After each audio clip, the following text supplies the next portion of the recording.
So we had a surprise reading that shows inflation is easing. Now, this is highly suspect, or the kids would like to say sus, because we just had a PPI reading yesterday showing manufacturing inflation, which showed prices going upwards. It came in hotter than expected. And we had PCE reading like 2 weeks ago, and that showed we were coming in hotter than expected. Yet CPI today came out and said, no, we're under. We actually are going down. Inflation came in at 0.3% rather than 0.4%. So this is highly suspicious. I don't know how else you could describe it. You have two other inflation readings that show we're hotter than expected, and somehow we have one that's less hot than expected. So what is possible to do with this information, or is this part of the rigging process that we kind of all suspected was going to happen? They did remove coffee from the data. I don't know what else they removed, but it's just this is part of. I think this is part of the rigging process. But you know what? So be it. Okay, if they're going to fudge the numbers, at least fudge it in the right direction, which shows inflation's going down, which will help pump markets, pump Bitcoin, pump crypto, pump everything that's valuable, right? Except pump fiat. That's the thing. Fiat never gets pumped. There'll be more printed, but fiat will only decrease over time. Remember that. So even with artificial data, you still want to buy Bitcoin no matter what. All right, so this is the big news of the day. Inflation somehow came in less than expectation, which is great, but we all really know inflation's not really down. We're not inflation. Everything is still sky high in prices and services. I don't know how any of this data actually makes sense, showing that everything got cheaper.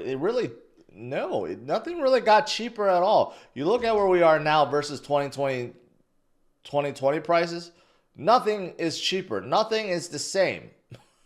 All right, the other big thing, of course, a lot of you guys want to know is what's happening with GME and AMC. It seems like both has fizzled. Right now, you can see trading halted. Now we have circuit breakers going in the inverse direction, which is actually a good thing. But what happened to all the what happened to the movement after 2 days? Now deep red. What happened to all the Wall Street bet guys? Where did the money go? You figure this is just go compound and get more and more shorts liquidated, sending the stock higher. But right now, no, it is down. And I don't know about AMC. And I kind of thought maybe it would. There's still a chance. Maybe there's still a chance that this flips upwards, because Jim Cramer, who is the best inverse indicator, did say yesterday to sell GameStop and AMC, right? Cramer's like, hey, you need to sell, you need to take profits, is the responsible thing to do, and he really hates AMC. He thinks GME is better than AMC. But usually when Cramer makes a top or a bottom prediction or call, I should say, that's when you do the opposite. It usually works out. But you know what? So we'll see. We'll see if GameStop actually reverses itself. Remember, just a few days ago, we had this one guy trying to sell a whole lot of Bitcoin on Coinbase, and Coinbase had some kind of outage. Well, it turns out that also was, I don't know if it's the same seller or someone else. But that was actually one of the largest outflow days from Coinbase. And it wasn't due to selling.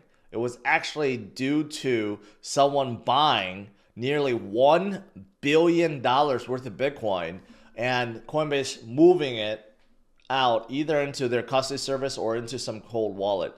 That's enormous. It's kind of hard to see, but if you look at a bottom right-hand corner, you can see that red candlestick down or red line down. You could see it's massive. Okay, so again, when things are down, a lot of people don't want to listen, but I'm telling you guys, these big boys, these whales or institutions or companies, they're buying. No one is sitting on the sidelines these days. Everyone wants a piece of Bitcoin. Yesterday, I covered how a giant pension fund now, a state pension fund, is buying, what, 100 plus million of Bitcoin spot ETF. We're hearing that every single day. These entities are just loading up while prices are low. They all know Bitcoin is the future, and they all know inflation is only going to get worse. And look at this, Vanguard, arguably a bigger asset manager than BlackRock. I don't know how. Everyone says BlackRock is the largest asset manager on the planet. But every company I look at, Vanguard holds more of their assets than BlackRock. Vanguard is absolutely enormous. I think like they're even bigger than BlackRock. But regardless, you know, they're pulling in BlackRock executives, okay, that are Bitcoin friendly as well. Vanguard is not going to sit on the sidelines. Even though their CEO came out and said, no, we don't want to touch Bitcoin. Again, it's one of those situations where they say one thing, but they're doing another. They hold more shares of MicroStrategy, Coinbase, Mara, even BlackRock. They hold enormous amount of shares, more shares than even BlackRock does in all the Bitcoin traded companies. And now they may be getting ready to launch their own ETF and compete with BlackRock. Who knows? And whatever else they're planning, okay? They're all planning something. And it's going to be good for Bitcoin's price, but it's not going to be good for circulation because these guys have trillions upon trillions of dollars. And when they accumulate really, really fast. And they're taking that out of supply from the people that actually really need to hold it, the retail investors. They're taking that away from the retail investors. But those of us that are in it, we're going to benefit because we're going to see the price go upwards. The supply shock that I've been talking about forever, it's only going to get worse. Here's another person or entity. Fund manager Pine Ridge Advisors discloses spot ETF holding $205 million in a new filing. That's 23% of their $890 million assets under management. So you have a fund manager that loaded up 23% of their assets into Bitcoin.